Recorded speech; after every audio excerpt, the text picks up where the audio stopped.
جمال الوجود بذكر الإله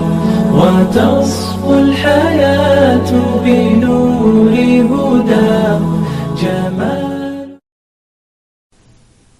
چونکہ ان پچھلی آیات میں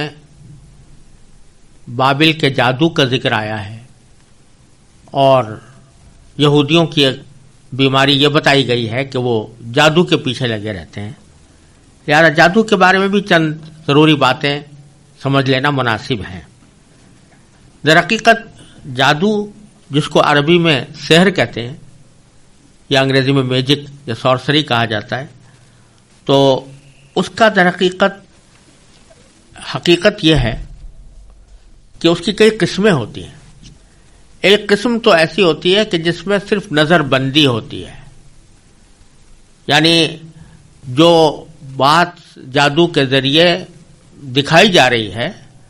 وہ حقیقت میں موجود نہیں ہوتی، بلکہ انسانوں کی نگاہوں پر کوئی ایسا اثر ڈالا جاتا ہے جس کے نتیجے میں وہ اس کو اس طرح نظر آتی ہے جس طرح جادوگر چاہتا ہے. اور اسی کو بعض اوقات دوسری طریقے سے یوں بھی تعبیر کر سکتے ہیں کہ اس کے خیالات پر اثر ڈالا جاتا ہے اور ان خیالات کے نتیجے میں وہ کچھ ایسی بات محسوس کرنے لگتا ہے جو حقیقت میں نہیں ہوتی لیکن اس کو بالکل سچی نظر آتی ہے. جیسے میسمرزم وغیرہ کے اندر بھی اسی قسم کی صورت ہوتی ہے. اور حضرت موسیٰ علیہ السلام کے مقابلے کے لیے فرعون نے جو جادوگر بھیجے تھے ان کے سحر اور جادو کی یہی حقیقت تھی جس کا قرآن کریم نے ایک جگہ تو یوں ذکر فرمایا ہے کہ سحروا اعین الناس، یعنی انہوں نے لوگوں کی آنکھوں پر جادو کر دیا. اور ایک جگہ یہ فرمایا کہ یخیل الیہ من سحرہم انہا تسعی، کہ جو انہوں نے لاٹھیاں یا رسیاں ڈالی تھیں وہ دوسروں کو دیکھنے میں ایسا لگ رہا تھا، خیال یہ ہو رہا تھا کہ وہ سانپ ہیں جو دوڑ رہے ہیں. یعنی حقیقت نہیں تھی لیکن ان کے خیال میں تبدیلی پیدا ہو گئی تھی، ان کی نظر بندی کر دی گئی تھی جس کے نتیجے میں وہ ان کو ایسا نظر آ رہا تھا کہ سانپ دوڑ رہے ہیں. تو جادو کی ایک قسم تو یہ ہوتی ہے جس کو نظر بندی کہا جاتا ہے. اور دوسری قسم یہ ہے کہ واقعتاً وہ کام جو جادوگر اپنے جادو کے ذریعے کر رہا ہے وہ حقیقت میں پیدا ہو جاتا ہے، اور یہ در حقیقت شیاطین کے اثر سے ہوتا ہے. جادوگروں کی شیطانوں سے دوستی ہوتی ہے اور شیطانوں کے ساتھ ان کا تعلق ہوتا ہے، تو وہ کچھ ایسے طریقے اختیار کرتے ہیں کہ جس سے شیاطین خوش ہوں. اور کبھی وہ کوئی منتر ایسا پڑھتے ہیں جن میں کفر و شرک کی باتیں ہوتی ہیں، کبھی شیاطین کی تعریف کی باتیں ہوتی ہیں، کبھی اس میں ایسے اعمال اختیار کیے جاتے ہیں جو شیطان کو پسند ہیں، مثلا کسی کو ناحق قتل کر کے اس کا خون استعمال کرنا، یا جنابت اور نجاست کی حالت میں رہنا، طہارت سے اجتناب کرنا. تو شیاطین ایسے افعال سے بہت خوش ہوتے ہیں اور ایسے آدمی کو جو ان کو اس طرح خوش کرے اس کی وہ مدد بھی کرتے ہیں. چنانچہ ان کی مدد سے بعض اوقات کوئی حقیقت بھی ظاہر ہو جاتی ہے اور یہ سحر کہلاتا ہے. اور شرعی اعتبار سے یہ صورت بالکل حرام ہے، اس واسطے کہ ایک تو اس میں کفر و شرک کی باتیں عام طور سے ہوتی ہیں، دوسرے شیاطین سے مدد لی جاتی ہے، اور شیاطین مدد اسی وقت کرتے ہیں جبکہ کوئی انسان کسی معصیت کا، کسی گناہ کا یا کسی کفر یا شرک کا ارتکاب کرے. تو اسی لیے سحر کو قرآن کریم نے ان آیات میں جن کی تفسیر میں نے عرض کی ہے، اللہ تبارک و تعالی نے کفر سے تعبیر کیا ہے کیونکہ یہ در حقیقت کفر پر مشتمل ہوتے ہیں. البتہ اگر کوئی شخص اللہ جل جلالہ کے اسماء حسنی میں سے کسی نام کو پڑھے یا قرآن کریم کی کچھ آیات کی تلاوت کرے یا اللہ تبارک و تعالیٰ کی حمد و ثنا کے کلمات کہے اور اس کے ذریعے کوئی جھاڑ پھونک کرے تو یہ بات نبی کریم سرور دو عالم صلی اللہ علیہ وسلم سے بھی ثابت ہے. اور احادیث میں آتا ہے کہ نبی کریم سرور عالم صلی اللہ علیہ وسلم بعض اوقات کسی بیمار کے اوپر جھاڑ کرتے تھے، پھونکتے تھے، اس کے لیے مختلف کلمات اللہ تبارک و تعالیٰ کے حکم سے نبی کریم سرور عالم صلی اللہ علیہ وسلم ارشاد فرماتے تھے اور اللہ تعالیٰ ان میں تاثیر پیدا فرما دیتے تھے۔ تو یہ جھاڑ پھونک تو خود نبی کریم سرور عالم صلی اللہ علیہ وسلم سے ثابت ہے۔ مثلا کسی بیمار کو اگر آپ جھاڑ کرتے تو فرماتے بسم اللہ ارقیک من کل شیء یؤذیک، یہ کلمات احادیث کے اندر آئے ہیں۔ اللہم رب الناس اذھب الباس واشفی انت الشافی لا شفاء الا شفاؤک شفاء لا یغادر سقما، یہ الفاظ بھی نبی کریم صلی اللہ علیہ وسلم سے ثابت ہیں۔ اور بھی کئی اس طرح کے کلمات جس میں در حقیقت اللہ تبارک و تعالیٰ سے ایک طرح دعا ہوتی ہے، اللہ تبارک و تعالیٰ سے مدد مانگی جاتی ہے کہ یا اللہ اس بیماری کو دور فرما دے۔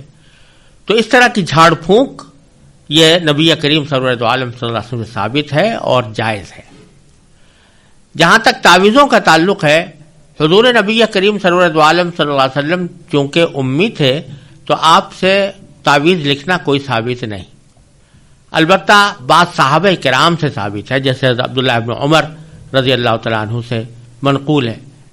کہ وہ کچھ تعویذ لکھ کر، کچھ آیات لکھ کر بچوں کے گردن میں ڈال دیا کرتے تھے اور اس کی حفاظت کے لیے وہ تعویذ استعمال کرتے تھے۔ حضرت عبداللہ ابن عباس رضی اللہ تعالیٰ عنہ سے مروی ہے کہ وہ کسی حاملہ کے ولادت کے وقت میں ایک تشتری کے اوپر کچھ کلمات لکھ کر اس کو پلایا کرتے تھے اور یہ اس کی ولادت میں سہولت اور آسانی کی خاطر ہوتا تھا۔ تو بعض صحابہ کرام سے یہ ثابت ہے، لیکن علماء کرام نے یہ فرمایا ہے کہ اس میں بھی اصل چیز جھاڑ پھونک ہے جو رسول اللہ صلی اللہ علیہ وسلم سے ثابت ہے۔ تعویذ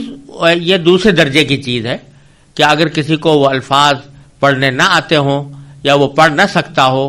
تو پھر اس صورت میں، یا پڑھنے والا کوئی موجود نہ ہو تو اس صورت میں وہ کلمات تعویذ کی شکل میں لکھ کر اس کو دے دیے جاتے ہیں، تو یہ فی نفسی جائز ہے۔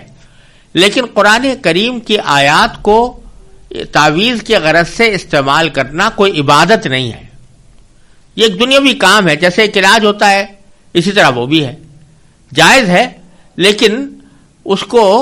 اس طرح اپنا مقصد زندگی بنا لینا کہ سارا اپنا زندگی کی دوڑ دھوپ اسی کی طرف ہو، یہ کچھ پسندیدہ بات نہیں۔ نیز یہ جھاڑ پھونک اور تعویذ بھی اس وقت درست ہے جبکہ اس کے کلمات جو اس میں پڑھے جا رہے ہیں وہ اچھے ہوں، درست ہوں،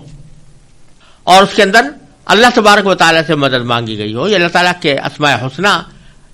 کو برکت کے لیے استعمال کیا گیا ہو۔ لیکن اگر اس میں کلمات ایسے ہیں کہ جو مشرکانہ ہے تو تعویذ ہو یا گنڈا ہو یا جھاڑ پھونک ہو وہ بالکل حرام ہے، اس کی کسی بھی طرح شریعت میں اجازت نہیں۔ نیز تعویذ کو اسی وقت استعمال کرنا جائز ہوتا ہے جبکہ اس کو استعمال کرنے کا مقصد نیک ہو اور درست ہو۔ اگر کوئی تعویذ غلط مقصد کے لیے استعمال کیا جا رہا ہے، جیسے بعض مرتبہ بعض تعویذ ایسے ہوتے ہیں کہ جو کسی کے دل میں اپنی محبت ڈالنے کے لیے بنائے جاتے ہیں، تو یہ تعویذ اگر صحیح مقصد کے لیے استعمال کیے جائیں تو بے شک جائز ہوں گے، لیکن اگر اس کو کسی غلط مقصد کے لیے استعمال کیا جائے تو وہ حرام ہے اور ناجائز ہے۔ یہ تھوڑی سی تفصیل جادو اور تعویذ سے متعلق ان آیات کی روشنی میں عرض کر دی گئی۔ اب آگے اللہ تبارک و تعالی نے یہودیوں کی نافرمانیوں اور سرکشیوں کا جو بیان چل رہا ہے، اسی ذیل میں اللہ تبارک و تعالی نے مسلمانوں کو کچھ خاص باتوں پر متنبہ فرمایا ہے۔ یعنی آگے فرمایا یہ جا رہا ہے کہ یہ یہودی اپنے طور پر تو نافرمانیوں اور سرکشیوں کے عادی ہیں ہی، لیکن یہ خود مسلمانوں کے اندر کچھ غلط فہمیاں بھی پھیلانا چاہتے ہیں اور کچھ شکوک و شبہات بھی پیدا کرنا چاہتے ہیں، اور بعض اوقات اپنی چال بازیوں سے مسلمانوں کو دھوکہ بھی دینا چاہتے ہیں۔ اور اس سلسلے میں اللہ تبارک و تعالیٰ نے ان کی کچھ خصلتیں بیان فرمائی ہیں، وہ آگے آیات میں آ رہی ہیں۔ میں پہلے ان آیات کی تلاوت کرتا ہوں اور اس کے بعد اللہ تعالیٰ کی توفیق سے اس کا ترجمہ اور پھر تشریح پیش کرنے کی کوشش کروں گا۔ اعوذ باللہ من الشیطان الرجیم بسم اللہ الرحمن الرحیم یا ایہا الذین آمنوا لا تقولوا راعنا وقولوا انظرنا واسمعوا وللکافرین عذاب علیم ما يود الذين كفروا من أهل الكتاب ولا المشركين أن ينزل عليكم من خير من ربكم والله يختص برحمته من يشاء والله ذو الفضل العظيم ما ننسخ من آية أو ننسها نأتي بخير منها أو مثلها ألم تعلم أن الله على كل شيء قدير ألم تعلم أن الله له ملك السماوات والأرض وما لكم من دون الله من ولي ولا نصير أم تريدون أن تسألوا رسولكم كما سئل موسى من قبل ومن يتبدل الكفر بالإيمان فقد ضل سواء السبيل ود كثير من أهل الكتاب لو يردونكم من بعد إيمانكم كفارا حسدا من عند أنفسهم من بعد ما تبين لهم الحق فاعفوا واصفحوا حتى يأتي الله بأمره إن الله على كل شيء قدير. اے ایمان والو، راعنا نہ کہا کرو اور انظرنا کہہ دیا کرو اور سنا کرو،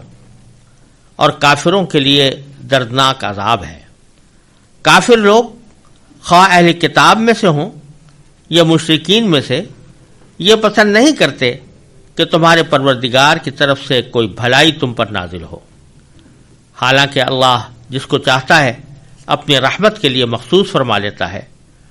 اور اللہ فضل عظیم کا مالک ہے. ہم جب بھی کوئی آیت منسوخ کرتے ہیں یا اسے بھلا دیتے ہیں تو اس سے بہتر یا اس جیسی لے کر آتے ہیں. کیا تمہیں یہ معلوم نہیں کہ اللہ ہر چیز پر قدرت رکھتا ہے؟ کیا تمہیں یہ معلوم نہیں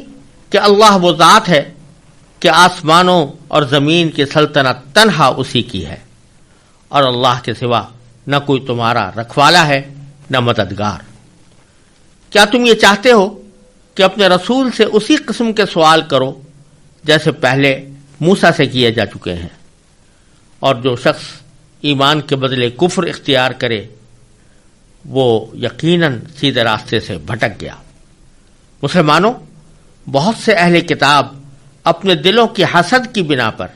یہ چاہتے ہیں کہ تمہارے ایمان لانے کے بعد تمہیں پلٹا کر پھر کافر بنا دیں، باوجود کہ حق ان پر واضح ہو چکا ہے. چنانچہ تم معاف کرو اور درگزر سے کام لو یہاں تک کہ اللہ خود اپنا فیصلہ بھیج دے. بے شک اللہ ہر چیز پر قادر ہے. یہ آیات در حقیقت یہودیوں کی بعض شرارتوں اور مسلمانوں میں پھیلائی ہوئی ان کی غلط فہمیوں کا تذکرہ کر رہی ہے اور ان سے مسلمانوں کو متنبہ فرما رہی ہیں. پہلی آیت میں یہودیوں کی خاص شرارت کا ذکر کیا گیا ہے، اور وہ یہ کہ عربی زبان میں راعنا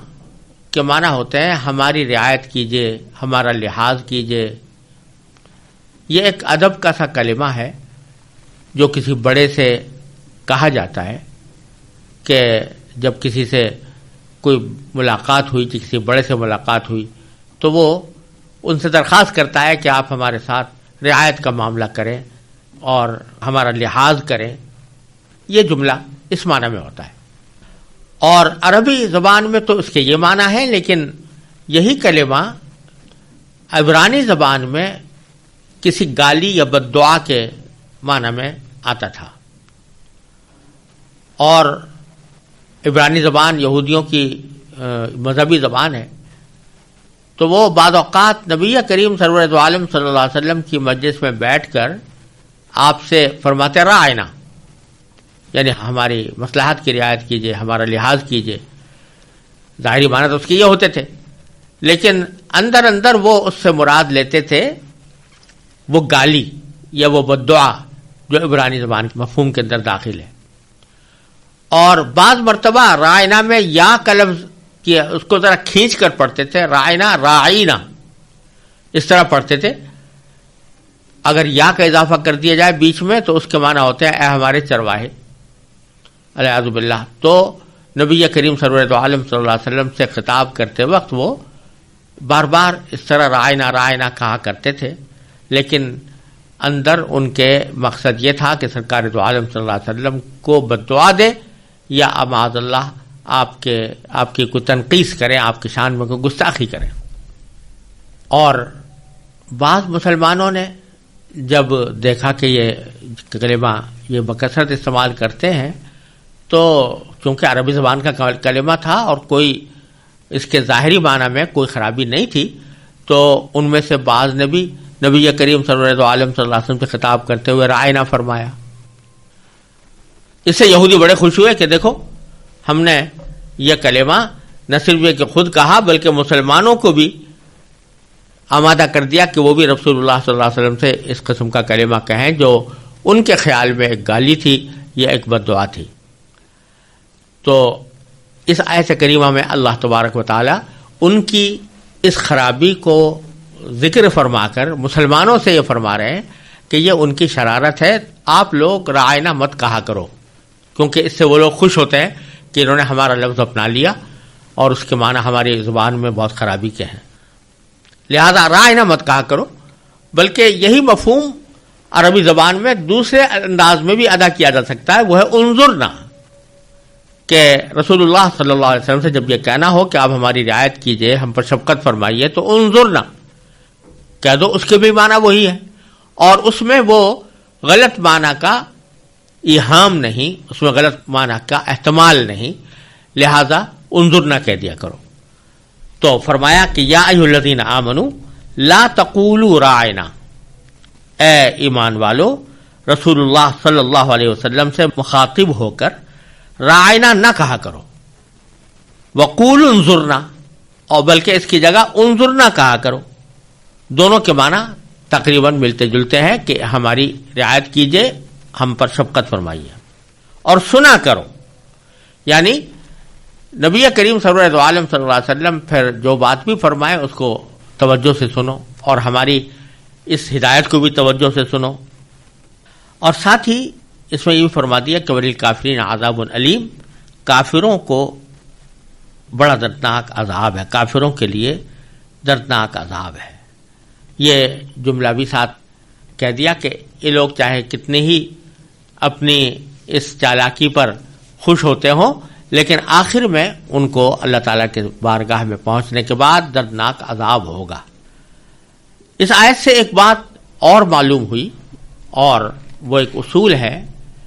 جس کی طرف یہ آیت ہماری رہنمائی کر رہی ہے، کہ انسان کو اپنی بات کہتے وقت اس بات کا خیال رکھنا چاہیے کہ وہ حتی الامکان ایسے کلمات استعمال کرے کہ جس میں کسی غلط مفہوم کا یا غلط معنی کا احتمال نہ ہو. اور اگر کوئی لفظ ایسا ہے کہ جس میں کوئی غلط معنی کا بھی احتمال ہے تو آدمی کو بہتر یہی چاہیے کہ اس کو چھوڑ کر اس کے مرادف کوئی اور لفظ جس میں وہ احتمال نہ ہو اس کو استعمال کریں. اسی طرح اس بات کا بھی سبق دیا جا رہا ہے کہ کوئی شخص اگر چالاکی کر کے کچھ ایسے لفظ استعمال کرے کہ جس کے ظاہری معنی تو مخاطب کو اچھے لگ رہے ہوں اور اندر سے اس کا مقصد کچھ اور ہو، چاہے وہ رائنا کا لفظ ہو یا کوئی اور لفظ، تو ایسا کرنا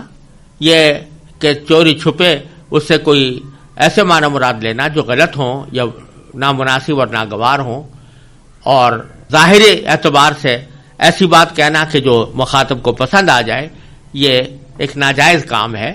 اور یہ ایک مسلمان کا شیوا نہیں ہونا چاہیے.